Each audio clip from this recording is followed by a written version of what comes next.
नमस्ते। 18 फरवरी 3102 बीसी की रात। कहते हैं एग्जैक्टली इसी रात को कलयुग शुरू हुआ। शास्त्रों के मुताबिक कृष्ण जब धरती से अपनी लीला समाप्त करके चले गए तो वहीं से कलयुग ऑफिशियली स्टार्ट हुआ। पर असली सवाल ये नहीं है कि कलयुग कब शुरू हुआ।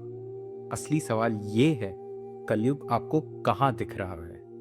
सोशल मीडिया में, पॉलिटिक्स में, या आपके खुद के थॉट्स में? अगर कलयुग 5000 साल पहले शुरू हो चुका है तो फिर ये 2025 में इतना ज्यादा क्यों फील हो रहा है?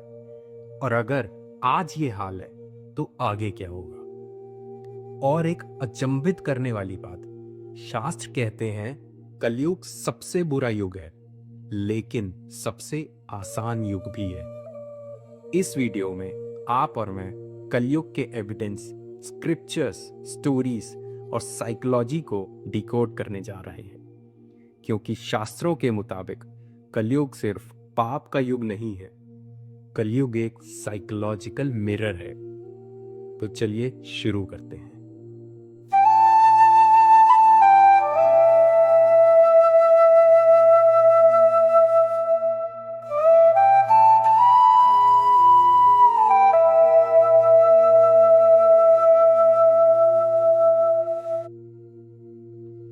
Bhagavatam first can 17th chapter में लिखा है, राजा परीक्षित जो कि अर्जुन के पोते थे, वो एक दिन शिकार से लौट रहे थे और उन्होंने एक विचित्र सीन देखा। एक बैल जो कि धर्म का प्रतीक था, वो गाय यानी धरती माँ से बात कर रहा था। बैल का सिर्फ एक पैर था जो सत्य को दर्शाता है, और बाकी के 3 पैर, तपस्या, प्योरिटी, दया, वो गायब थे। और गाय तड़प रही थी क्योंकि जो पहले सोना था अब वो धरती में दुखों का बोझ बन गया था। और उनके पास एक शूद्र के भेष में एक आदमी खड़ा था। दरअसल वो शूद्र नहीं, वो काली था, जो बैल और गाय यानी धरती और धर्म दोनों को सता रहा था, उनका अपमान कर रहा था। परीक्षित ने यह देख तलवार खींच ली, पर काली ने शस्त्र गिरा दिए और हाथ जोड़कर शरण ली। काली ने कहा, मुझे रहने के लिए आपको जगह देनी ही होगी, मैं कहाँ जाऊंगा? राजा धर्म के नियम कहते हैं, जो शरण में आए उसका वध नहीं होता। और कृष्ण के प्रस्थान के बाद कलयुग आना ही था। राजा का काम समय को रोकना नहीं, समय को बचाते हुए उस समय को नियंत्रित करना होता है। इसलिए मुझे रहने के लिए आपको जगह देनी ही होगी। फिर परीक्षित ने कहा, ठीक है, मैं तुम्हें खुला नहीं छोड़ सकता, पर सीमित जगह जरूर दे सकता हूं। और 4 स्थल दे दिए, जुआ, शराब, व्यभिचार और हिंसा।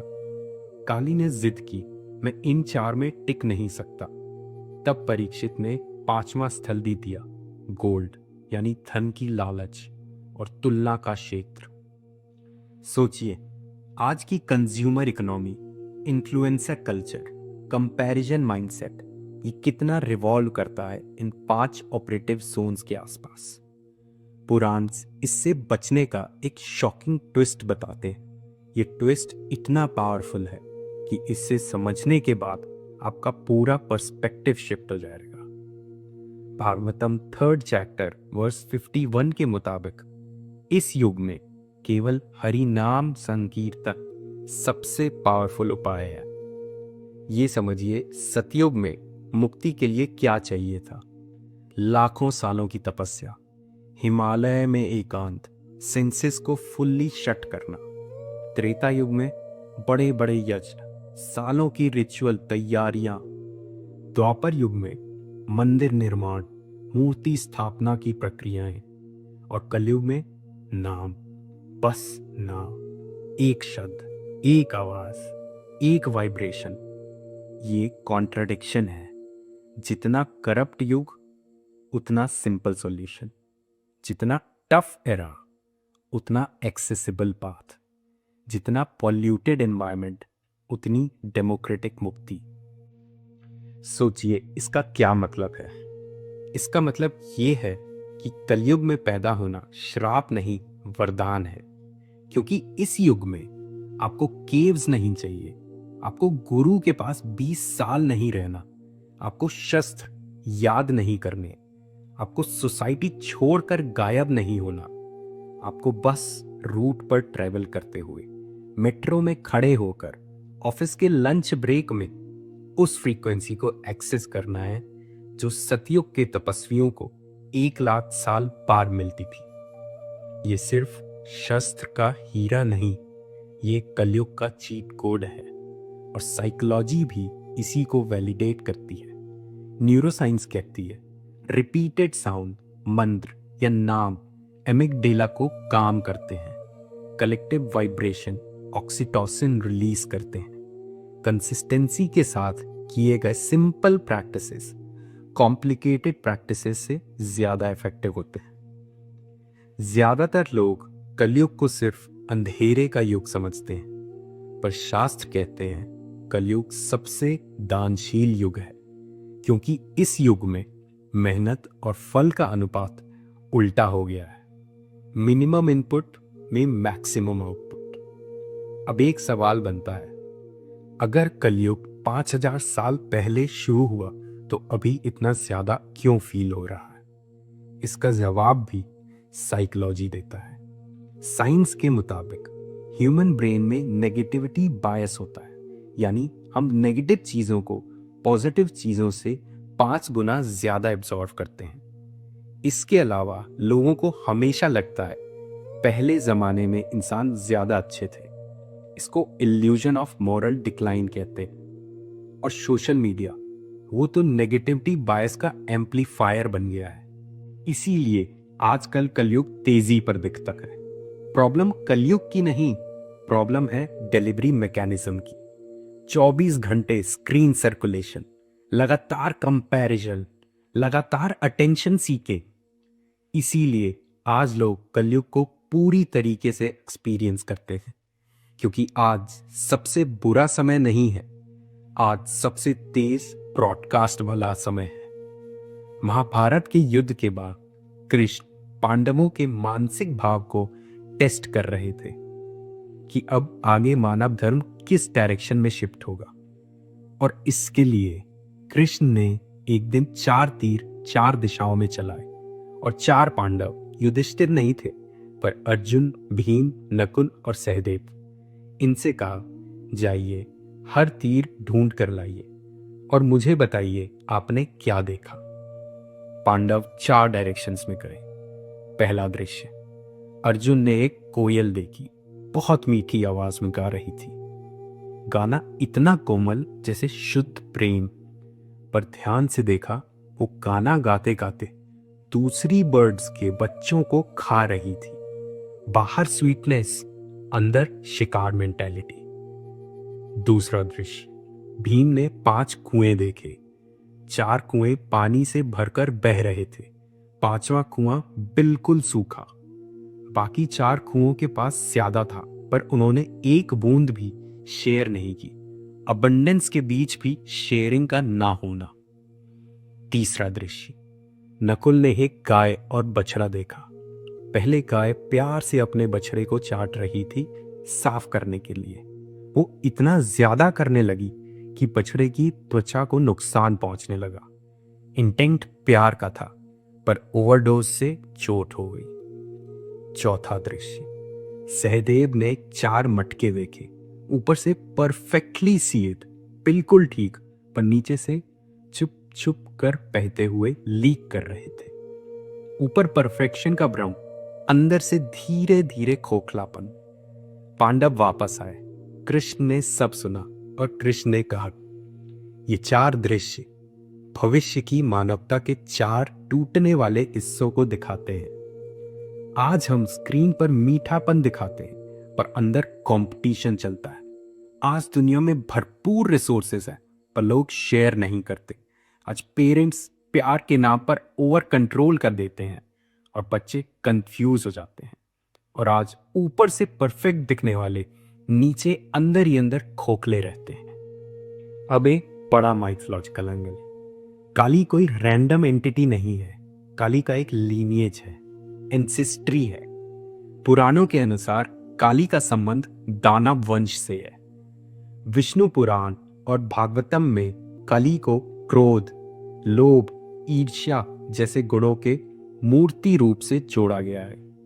यानी काली एक व्यक्ति से ज्यादा नेगेटिव मेंटल पैटर्न्स का कॉन्सेंट्रेटेड रूप है। इसलिए शास्त्र ये भी कहते हैं काली का शरीर तो एक रूप है, पर काली की शक्ति लोगों के मन में एक्टिवेट होती है। सोचिए, इसका मतलब कलयुग का विलेन बाहर नहीं अंदर जन्म लेता है। और इसीलिए शास्त्र में बार बार ये एम्फसाइज किया गया है, काली वहीं रहता है जहां लालच को रहने दिया जाता है। यही वजह है परीक्षित ने सोने को पहले डिनाई किया था, क्योंकि गोल्ड यानी कंपैरिजन और कंपैरिजन यानी ईगो और ईगो यानी काली। शास्त्र ये भी कहते हैं काली युद्ध से नहीं हारेगा, काली एक्सपोजर से हारेगा। कल की ईविल को किल नहीं करता, कल की कंफ्यूजन को एक्सपोज करता है। और जब कंफ्यूजन कोलैप्स होती है तब नया साइकिल शुरू होता है। कलयुग का एंड एक ज्ञान के रीसेट से होता है। युद्ध दूसरी लेयर है, पहला एंडिंग मोमेंट क्लैरिटी है। तो ये सब तो थी ज्ञान की बातें। अब इसको आपकी आज की लाइफ से सीधे कनेक्ट करते हैं। हम बाहर कलयुग को ब्लेम कर सकते हैं, हम पॉलिटिक्स को ब्लेम कर सकते हैं, हम एल्गोरिदम को ब्लेम कर सकते हैं, पर शास्त्र एक अनोखी सच्चाई बताते हैं। कलयुग की लड़ाई पहले अंदर से है। परीक्षित ने कली को रहने के लिए जो जोन्स दिए थे उसकी मॉडर्न मैपिंग करते हैं। पहला गैम्बलिंग यानी dopamine loops, endless scrolling, notification refresh, may be next reel. एक छोटा सा एक्शन इसमें, एक ऐप को 7 दिन के लिए डिलीट कर दीजिए। दूसरा नशा यानी numbing behaviours, Netflix binges, retail therapy, busyness as escape. छोटा सा एक्शन इसमें, जब अर्ज आए तो 2 मिनट रुकिए, सांस लीजिए, फिर एक्ट करिए। तीसरा इलिसिट सेक्स यानी instant validation, swipe culture, using people as distraction, pornification of intimacy. इसमें छोटा सा action, question before intimacy, connection या एस्केप। चौथा गोल्ड यानी कंपैरिजन, फॉलोअर्स को वर्थ से कंपेयर करना, hustle as identity, vacation envy. इसमें एक छोटा सा एक्शन, 5 कंपैरिजन अकाउंट्स को अनफॉलो करिए। और फिर पुराणों का असली हथियार, नाम स्मरण। ये एक्स्ट्रा समय नहीं मांगता, जो समय है उसे आध्यात्मिक बना देता है। और सबसे बड़ा पॉइंट, आप कंज्यूम नहीं कर रहे, आप कंज्यूम्ड हो रहे हो। सोने से 1 घंटा पहले कंटेंट फास्ट करिए, यानी फोन मत चलाइए। बस इतना ही गेम चेंजर बन जाएगा।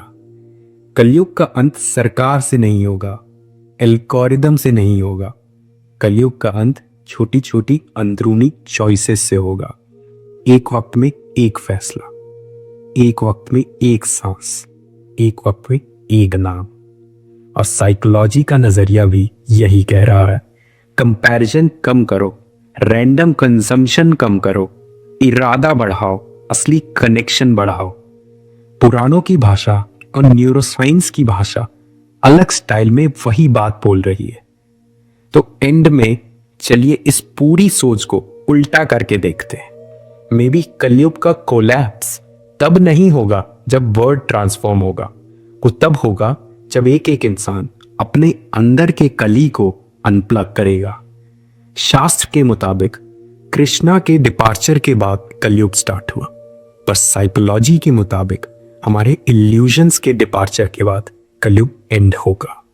तो शायद कलयुग किसी एक दिन खत्म नहीं होगा, कलयुग हर दिन खत्म होता है, छोटी छोटी अंदरूनी जीतों में। सवाल ये नहीं है हम किस युग में पैदा हुए, असली सवाल ये है हम कौन सी मेंटल फ्रीक्वेंसी एक्टिवेट कर रहे हैं। क्योंकि शायद अगला अवतार कोई बाहरी घोड़े पर सवार योद्धा नहीं है, शायद अगला अवतार एक कलेक्टिव क्लैरिटी है। तो अगर ये नैरेटिव आपको वैल्यूएबल लगा तो लाइक, शेयर और सब्सक्राइब जरूर करें और कमेंट्स में लिखें आपके हिसाब से कलयुग का सबसे बड़ा सिम्टम क्या है। धन्यवाद।